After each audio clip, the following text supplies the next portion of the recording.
આપણો દેશ ખેતી પ્રધાન દેશ છે. મોટાભાગના લોકો ખેતી પર નિર્ભર છે, ત્યારે ગીર સોમનાથના એક પ્રગતિશીલ ખેડૂતે અનોખી ખેતી કરી લાખો રૂપિયાની કમાણી કરી છે.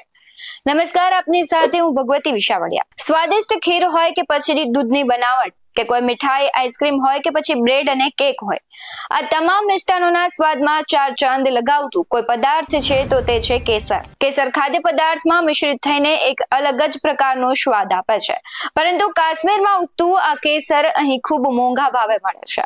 પણ હવે તેની ચિંતા દૂર થઈ ગઈ છે, કારણ કે હવે ગીરમાં કાશ્મીરી કેસર ઉગી રહ્યું છે. ગીર વિસ્તારમાં ઉગતી કેસર કેરીની સાથે કાશ્મીરી કેસરની ખેતી પણ થઈ શકે છે.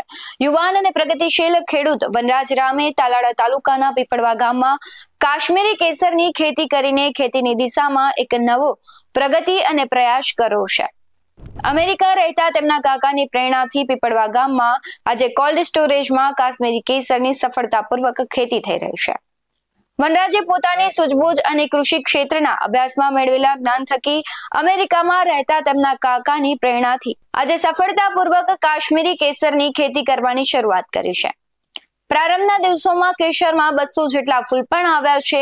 હાલ કેસરની સિઝન પૂર બહારમાં ચાલુ થઈ રહી છે, ત્યારે ગીરની કેસર માટે પ્રખ્યાત જાણીતું તાલાળા હવે કાશ્મીરની કેસર માટે પણ હબ બની જશે.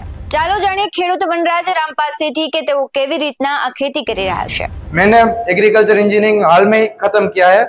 उसके बाद में मेरे को इच्छा थी कि मैं कोई आधुनिक खेती करूं, तो इसके लिए मैंने सोचा कि केसर की खेती पॉसिबल है हमारे यहाँ. तो मैंने और मेरे भाई ने, जिसका नाम संदीप बेरा है, हम दोनों ने मिलकर ये खेती को अंजाम दिया.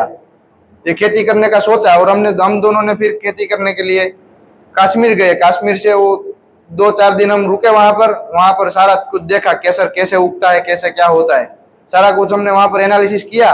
और उधर से हमने फिर बीज मंगाए केसर के बीज आए थे. हमने 700 किलो मंगाए थे. उसमें से हमारे को सिर्फ उपयोग में हमें 300 किलो ही मिले उपयोग के लिए. तो भी हमने हिम्मत नहीं हारी. हमने साहस किया कि नहीं हो सकता है, इसलिए हमने इस बार वो किया. और अब की बार की सीजन के लिए हमको लगता है कि हमारी सारी मेहनत सफल हो रही है. हमारे को फ्लावर भी मिल चुके हैं हमको. यहाँ पर उत्पादन के लिए हमने कोल्ड स्टोरेज बनाए, जिसमें पूरा के पूरा इन्वायरमेंट कंट्रोल हो सकता है. हम जो भी चाहे वो इन्वायरमेंट कंट्रोल कर सकते हैं. इसके लिए हमें मेन चीज चाहिए टेम्परेचर और ह्यूमिडिटी. ये दोनों के लिए, ये दोनों होती है तो यहाँ पर फ्लावर निकलते हैं, वरना नहीं होता है ये खेती. ये प्रेरणा मिली मेरे को मेरे अंकल और आंटी जो रहते यूएस रहते हैं अमेरिका. उसने मेरे को बताया कि तेरा जो तू पढ़ा है एग्रीकल्चर, तो उसके रिलेटेड ही है, तो तू ये खेती कर तो आगे हम बढ़ सकते हैं. 40 લાખના ખર્ચે ઓટોમેટિક વાતાનુકૂળ 20x20 ફૂટના શેડમાં કાશ્મીરી કેસરની ખેતી થઈ રહી છે. તેણે પેરાફોનિક પદ્ધતિથી કાશ્મીરી કેસરનું ઉત્પાદન મેળવવા માટેનો પ્રથમ પ્રયાસ શરૂ કર્યો છે. જે શેડ ઉભો કરવામાં આવ્યું છે તેમાં ભેજ અને તાપમાન સ્વયં સંચાલિત રાખવામાં આવ્યું છે, જેથી કેસરના પાકને અનુકૂળ દિવસ અને રાત્રિનું તાપમાન તેમજ ભેજ પૂરતા પ્રમાણમાં મળી રહે. પરિણામે જે રીતે કાશ્મીરમાં કેસરનું ઉત્પાદન થાય તે જ પ્રમાણે અહીં પણ ઉત્પાદન થાય છે, તે પ્રકારનો પ્રયાસ થઈ રહ્યો છે. જેમ જેમ ગરમીના દિવસો આગળ વધે તેમ તેમ શેડની અંદરનું તાપમાન 7 થી 8 ડિગ્રી સુધી સ્વયં સંચાલિત રીતે નક્કી થતું હોય છે, જેથી કેસરનું ઉત્પાદન, તેનું બિયારણ અને તેના ફૂલ આવવાની પ્રક્રિયામાં કોઈ પણ પ્રકારનો વિક્ષેપ ન પડે અને ખૂબ જ સરળતાપૂર્વક કેસરનું ઉત્પાદન કરી શકાય. ડુંગળીના કદ જેવું દેખાતું કેસરનું બિયારણનું જીવનની જો વાત કરીએ તો 7 થી 8 વર્ષનું માનવામાં આવે છે. ત્યારબાદ ફરી એક વખત આ જ બિયારણને ઉપયોગમાં લેવા માટે તેને જમીનમાં મલ્ટિફિકેશન કરીને ફરીથી પેરાફોનિક પદ્ધતિથી કેસરનું ઉત્પાદન મેળવી શકાય છે. કેસરના બિયારણમાં 1 ફૂટ નીકળ્યા બાદ તેમાં એક ફૂલ આવતું હોય છે, જે કેસરના 3 તાંતણા જોવા મળે છે.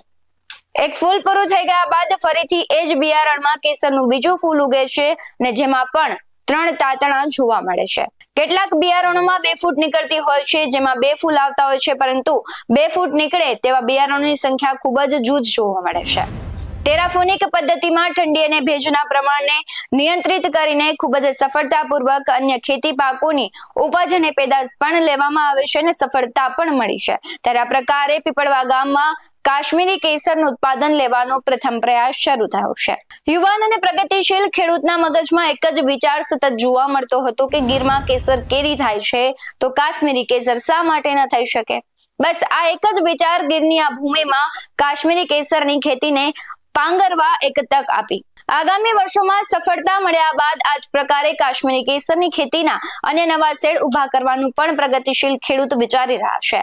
કાશ્મીરી કેસરની ખેતીમાં કોઈ વિશેષ માવજતની જરૂર નથી પડતી, પરંતુ લોકોની બિનજરૂરી અવરજવર અટકાવવાથી તેમાં સામાન્ય રીતે આવતા ફૂગના રોગચાળાને કોઈ પણ પ્રકારની મહેનત વગર અટકાવી શકાય છે. આ સિવાય અન્ય કોઈ માવજતની જરૂર નથી. જે માવજત કેસરની ખેતી માટે જરૂરી છે તે દિવસ અને રાત્રિનું તાપમાન અને ભેજનું પ્રમાણ છે, જે સ્વયં સંચાલિત વાતાનુકૂલિત શેડ દ્વારા તૈયારીઓ કરવામાં આવી છે. આવા જ વધુ અહેવાલો સાથે ફરી મળતા રહીશું. તમે અમારી YouTube ચેનલને સબસ્ક્રાઇબ કરવાનું, અમને Facebook અને Instagram પર ફોલો કરવાનું ભૂલશો નહીં. બાકી અવનવી અપડેટ્સ મેળવવા માટે આપ જોતા રહો BS9 TV ન્યૂઝ. નમસ્કાર.